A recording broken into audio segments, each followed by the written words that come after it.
Dios les bendiga, hermanos, amigos que nos visitan esta mañana.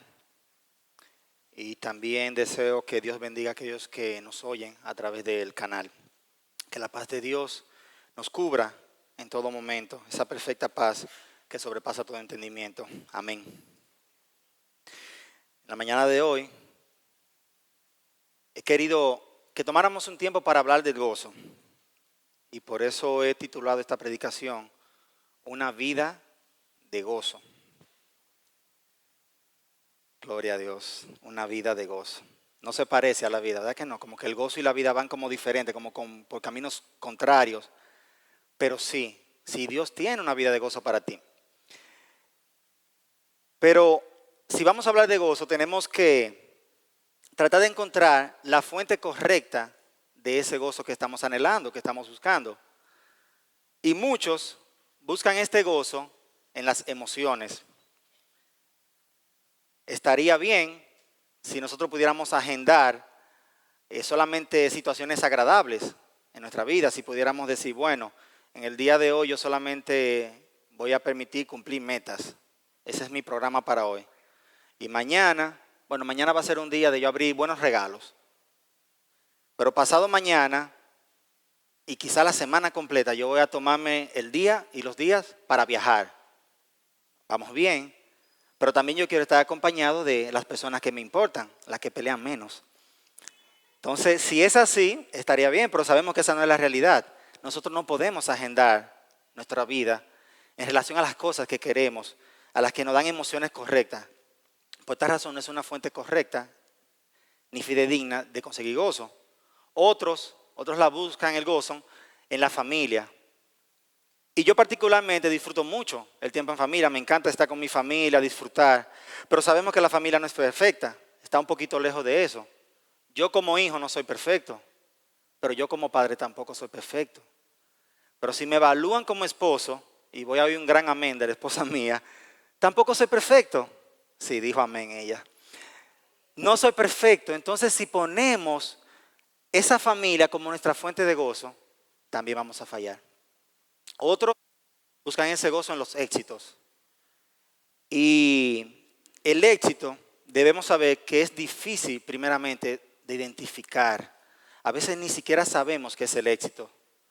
Pero si luego lo identificamos y luego podemos obtener ese éxito, nos daremos cuenta que el gozo, el sabor, no es tan perduradero como uno piensa.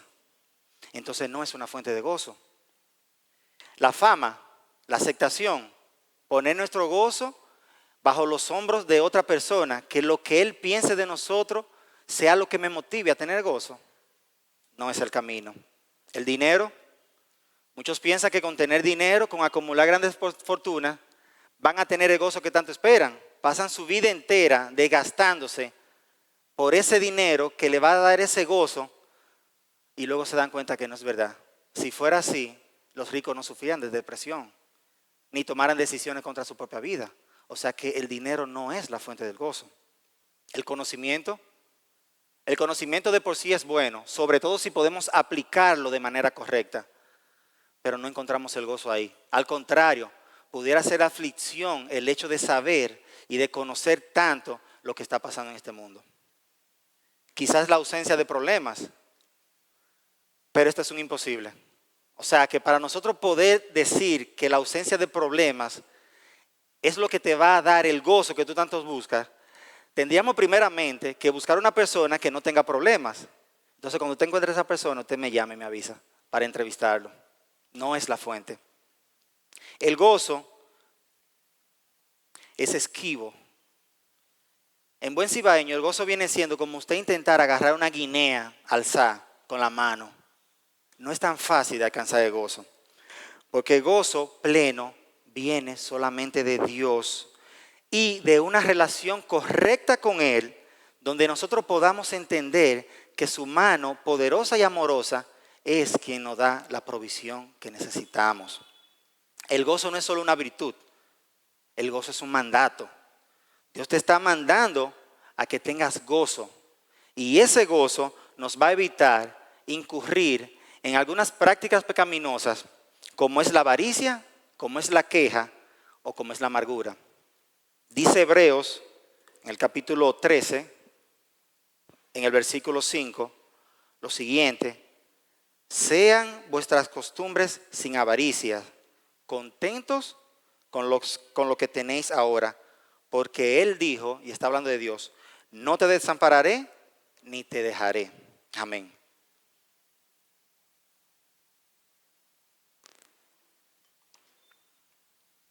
Si ya sabemos que hay una infinidad de caminos que no nos llevan al gozo, si ya nos hemos hecho en cierta manera expertos en saber dónde encontrar el gozo y sabemos que viene de Dios, yo quiero que vayamos entonces a la Biblia y busquemos un pasaje que nos va a dar 5 aplicaciones prácticas, 5 deberes que nos darán el gozo que tanto buscamos.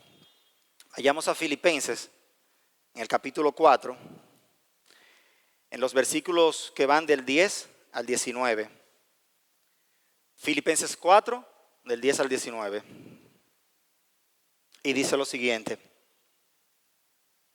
en gran manera me gocé en el Señor de que ya al fin habéis revivido vuestro cuidado de mí, de lo cual también estabais solícitos, pero os faltaba la oportunidad. No lo digo porque tenga escasez, pues he aprendido a contentarme cualquiera que sea mi situación. Sé vivir humildemente y sé tener abundancia. En todo y por todo estoy enseñado, así para estar saciado como para tener hambre, así para tener abundancia como para padecer necesidad. Todo lo puedo en Cristo que me fortalece. Sin embargo, bien hicisteis en participar conmigo en mi tribulación. Y sabéis también vosotros, oh filipenses, que al principio de la predicación del Evangelio, cuando partí de Macedonia, ninguna iglesia participó conmigo en razón de dar y recibir, sino solo vosotros. Pues aún a Tesalónica me enviasteis una y otra vez para mis necesidades. No es que busque dádivas, sino que busco fruto que abunde en vuestra cuenta. Pero todo lo he recibido y tengo abundancia, estoy lleno, habiendo recibido de Epafrodito lo que enviasteis, olor fragante, sacrificio acepto, agradable a Dios. Mi Dios pues suplirá todo lo que os falta, conforme a sus riquezas en gloria en Cristo Jesús. Al Dios y Padre nuestro sea la gloria por los siglos de los siglos. Amén. Vamos a orar. Padre eterno, Padre bueno, nosotros llegamos delante de tu presencia reconociendo que solo tú eres Dios, que fuera de ti no hay. Y reconociendo también que en ti hay gozo, Señor, disponible para nosotros. Ayúdanos, Señor, a encontrar este gozo. Ayúdanos a vivirlo, porque esa es tu perfecta voluntad. En el nombre de Jesús oramos. Amén. Según el pasaje que vimos, hay 5 deberes que nos van a ayudar a tener gozo. Y el primero es confiar en la provisión de Dios.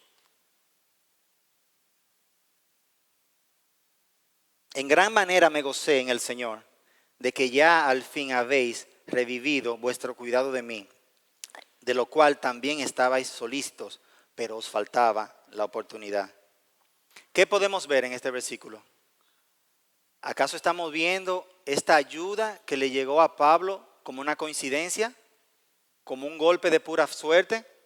¿O estamos viendo que es simplemente una iglesia que fue enseñada para ayudar? Es mucho más que eso. Estamos viendo la mano poderosa y amorosa de Dios supliendo en la vida de sus hijos. Y dependiendo de lo que tú veas, hermano, tendrás gozo o no. Si en tus situaciones tú puedes ver la mano de Dios obrando, tú llegarás a reconocer, llegarás al entendimiento de entender que Dios tiene el control sobre tu situación y eso te dará gozo.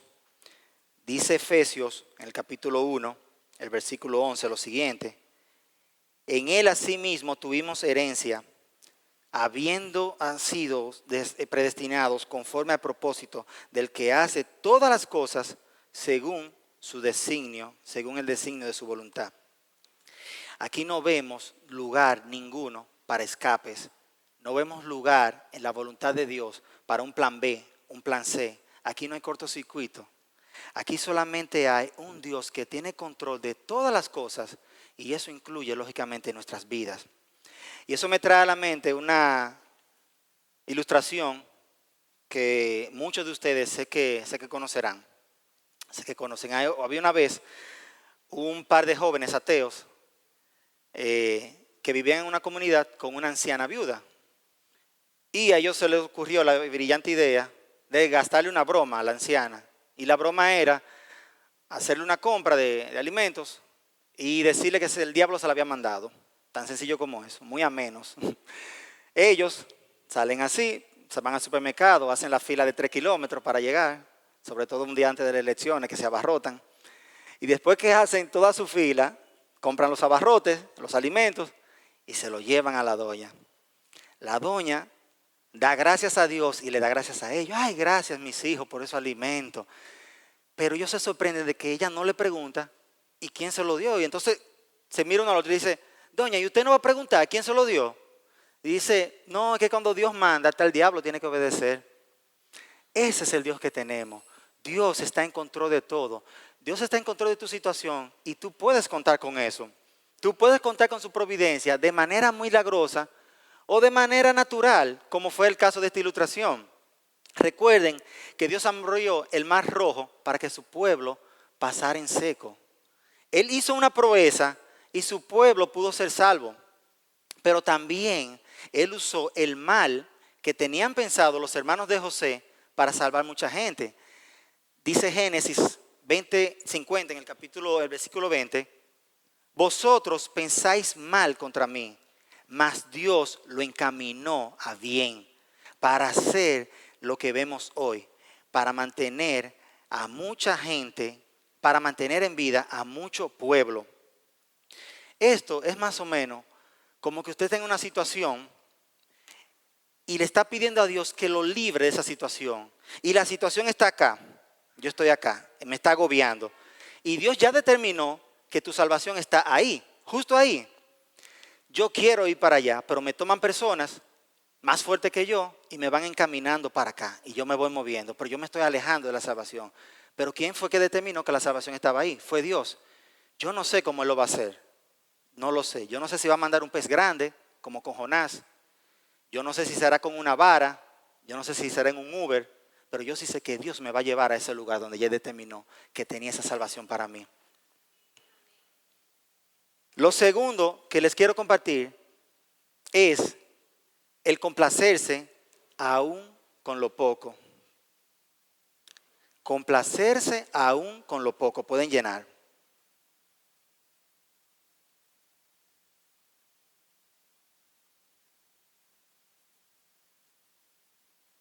Es bueno que entendamos bien esta frase, porque es una frase por la cual el mundo nos podría sacrificar.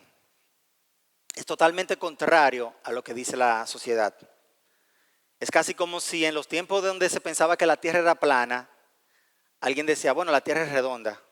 Lo iban a acribillar seguro. O sea, contentarse con lo poco, eso hay que explicarlo. Dice el versículo 11, no lo digo porque tenga escasez, pues he aprendido a contentarme cualquiera que sea mi situación. Pablo está declarando y aclarando. Él primero está aclarando que tiene escasez y después está declarando que ha aprendido a complacerse aún en su situación de escasez. O sea, Pablo estaba contento en medio de la escasez. ¿Suena lógico? No suena lógico. Uno normalmente cuando está en escasez, lo menos que uno pudiera modelar es el gozo. Pero Pablo lo estaba haciendo. El verdadero contentamiento viene de Dios y te faculta para estar satisfecho y tranquilo aún en medio de la escasez. Por el contrario, las personas que andan buscando contentamiento fuera de Dios, créanme que no lo van a encontrar. No van a estar contentos ni en lo poco ni en lo mucho. Dice 1 Timoteo en el capítulo 6, el versículo 8 lo siguiente. Así que, teniendo sustento y abrigo, estemos contentos con eso.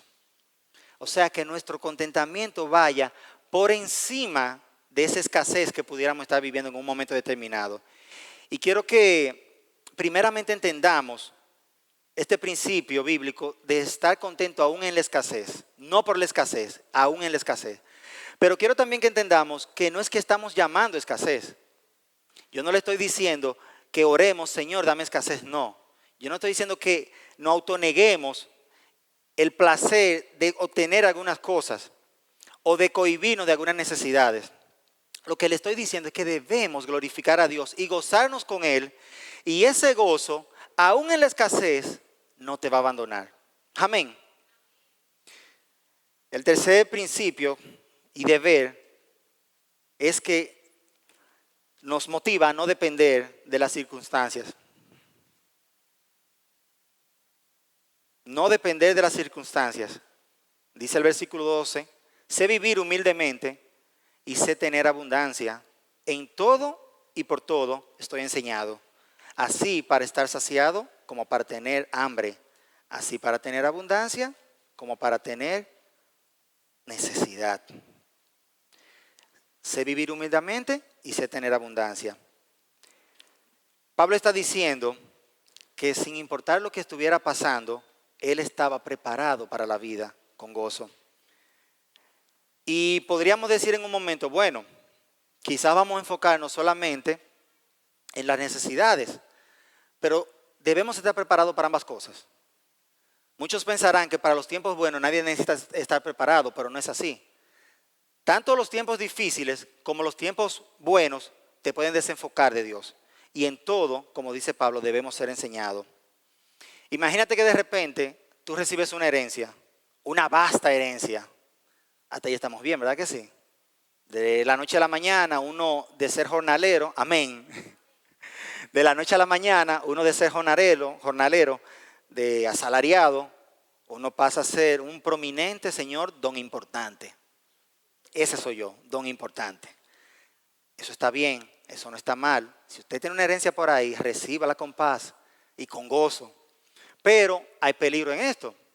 El peligro podría ser que esa gestión de ese dinero te haga olvidar de Dios. Puede ser que tú sigas manteniendo tu fe y digas, yo soy cristiano, el dinero está bien, pero mi fe está en Cristo. Vamos bien. Pero ya los viajes a Europa te están quitando tiempo. Ya tú puedes. Ya ese tiempo que tú dedicabas al ministerio, ya lo estás como sacrificando un poco porque hay que viajar. Pero también hay otro afán que se agrega y es de mantener esa fortuna que te dieron. Es un compromiso con mi familia. Todos esos millones que me dieron, yo no puedo, que digan que lo perdió. No, entonces ya tú comienzas a mermar un poquito tu relación con Dios. Porque ese tiempecito que tú tomabas para orar, para estudiar la palabra, ya tú comienzas a diezmarlo y dices, bueno, pero yo puedo tomar la mitad. Entonces ese es el peligro de las situaciones. Pero imaginémonos lo contrario. Imaginémonos que llegamos a un punto de extrema escasez. No digan amén. Si llegamos a un punto de extrema escasez, igual podemos perder el enfoque. Porque pudiéramos llegar al punto de amargarnos, de ser quejumbrosos, o inclusive de ser renuentes, de ser rebeldes a la palabra de Dios. En ambos casos, tenemos que ser enseñados a vivir en gozo.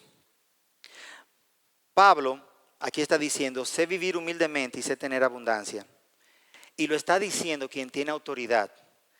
Quien había vivido ambas partes de la balanza, las dos caras de la moneda, y no solamente en el aspecto económico, sino en todo el espectro de la palabra. Por eso quiero que vayamos al libro a la carta segunda a los Corintios. En el capítulo 11 vamos a leer los versículos que van del 13 al 28. Vamos a ver un poquito el currículum de Pablo. Dice, ¿son ministros en Cristo? Como si estuviera loco hablo. Mas yo en trabajos más abundantes, en azotes sin número, en cárceles más, en peligros de muerte muchas veces. De los judíos 5 veces he recibido 40 azotes menos 1. 3 veces he sido azotado con vara, 1 vez apedreado, 3 veces he padecido naufragio.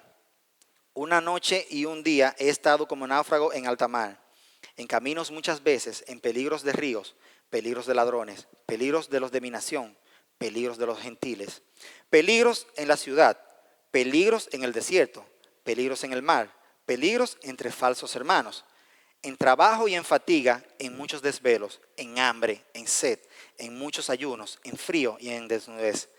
Y además de estas otras cosas, lo que sobre mí se agolpa cada día, la preocupación por las iglesias. El currículum suyo se parece un poquito a este. Alguno con la mitad de este currículum. Pero les voy a decir la verdad, cada quien tiene su currículum. Sabemos que no nos parecemos a lo que Pablo padeció, pero sí tenemos nuestras propias altas, tenemos nuestras propias bajas. Cada quien tiene su camino que está trillando y Dios quiere que nosotros en ese camino aprendamos a vivir contentos. Este saber que dice Pablo, este saber vivir sin importar la situación, quiero decirle que en el original, que viene de la palabra oida, tiene que ver con un conocimiento innato divino impartido por el Espíritu Santo. Esa misma capacitación te la está dando Dios a ti. Dios te está capacitando para que tú puedas vivir con gozo aún en medio de la necesidad, aún en medio de las bonanzas. Y que tú con toda autoridad puedas decir lo que dice 2 Corintios 4:17. Porque esta leve tribulación momentánea produce en nosotros cada vez más excelente y eterno peso de gloria. Con esto nosotros podemos ver y ponderar de manera justa y correcta cuál es nuestra situación y cuál es el obrar de Dios. Amén. Todo lo puedo en Cristo que me fortalece. Amén. Fortalecerte en el poder de Cristo. Ese es nuestro cuarto principio, nuestro cuarto deber para tener una vida de gozo. Es un versículo muy popular. Lo podemos ver inclusive en vehículos, poloché, personas inclusive que no tienen su fe puesta en Cristo, lo toman como un tipo de frase motivante. Muy usado, muy mal interpretado. Vamos a tratar de ver qué quería decir Pablo, qué el Espíritu Santo le inspiró a Pablo a decir cuando Pablo dijo esta declaración: todo lo puedo en Cristo que me fortalece. Pablo estaba viendo la situación que estaba y él declara que tiene un medio invisible para salir victorioso de la misma. Es lo visible lo invisible, actuando en lo visible. Y él no estaba diciendo con esto que no tenía necesidad de los alimentos. Él no estaba diciendo que no tenía necesidad del abrigo. Pero tampoco le estaba diciendo que con él decir todo lo puedo iban a aparecer. No era esa la idea.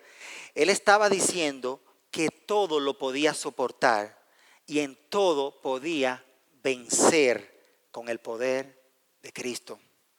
Diferente al significado, dice Isaías en el capítulo 40, en los versículos 29 y al 31, lo siguiente: Él da esfuerzo al cansado y multiplica las fuerzas al que no tiene ninguna. Los muchachos se fatigan y se cansan, los jóvenes flaquean y caen, pero los que esperan a Jehová tendrán nuevas fuerzas, levantarán alas como las águilas, correrán y no se cansarán, caminarán y no se fatigarán. Esa fuerza, hermano, está disponible para ti. No sé si te gustan las matemáticas, de hecho a casi a nadie le gusta, pero aquí hay algo interesante. Dios está diciendo: Él multiplica las fuerzas al que no tiene ninguna. ¿Usted alguna vez ha multiplicado algo por cero?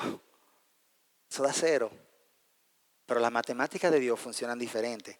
En el versículo 31 estamos viendo que Él dice que los que esperan en Jehová tendrán nuevas fuerzas. O sea, Él está proveyendo las fuerzas. Es como si tuviéramos esta fórmula. Tú, sin fuerzas, Dios te da fuerzas y te la multiplicas. Y tú obtienes gozo. Pero también tenemos que ver un elemento muy importante, y es que para tener esas fuerzas, debemos reconocer nuestras debilidades.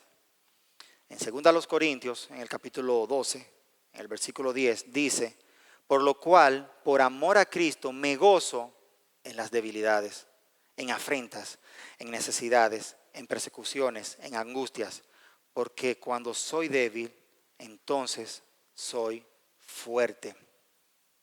Eso es como si viéramos una persona ahogándose en un río. La persona está batallando con la marea, con las olas. Batalla con las olas, se está cansando. Por más que trata de nadar siempre en el mismo lugar. Pero a 2 metros hay un salvavidas. El salvavidas está esperando que esta persona cese. Él está esperando que esta persona entienda que con sus fuerzas él no va a salir. Entonces, cuando la persona deja de luchar, cuando la persona entiende que no puede más, el salvavidas viene, lo toma y lo saca. Tan sencillo como eso. Así Dios hace con nosotros. Cuando somos débiles y lo reconocemos, Dios nos da fuerza. Por último, como quinto punto, el último deber sería procurar el bienestar de los demás.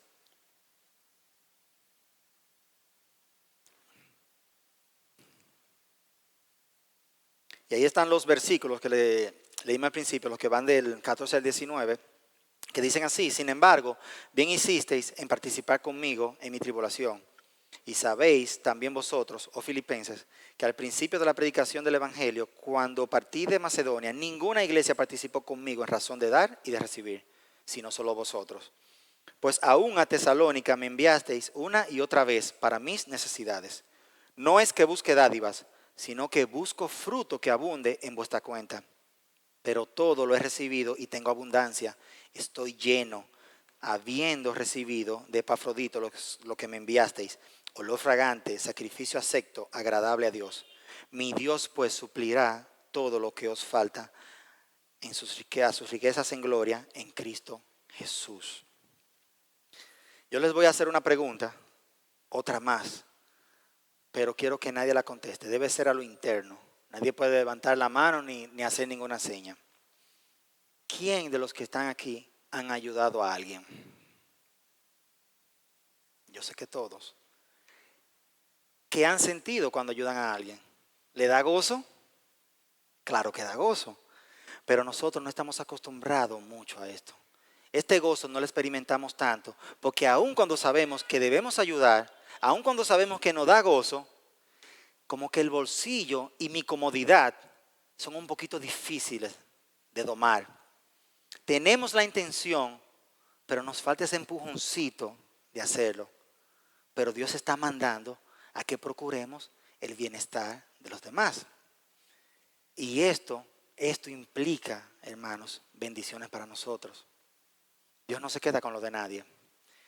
Por eso quiero que veamos algunas implicaciones, son 3, de nosotros procurar el bienestar de los demás. La primera es que implica fruto que abunda en nuestra cuenta. ¿A quiénes les gustaría tener una cuenta en el Banreserva? Buena, a todos. ¿A quién le gustaría tener una cuenta en un banco suizo si no es lavado? A todos. ¿A quién le gustaría tener una cuenta en el cielo? Esa vale más. Dice Proverbios 19:17, a Jehová presta el que da al hombre, y el bien que ha hecho se lo volverá a pagar. Y Proverbios 22:9 dice, el ojo misericordioso será bendito, porque dio de su pan al indigente. Aquí hay un principio al cual debemos prestarle mucha atención.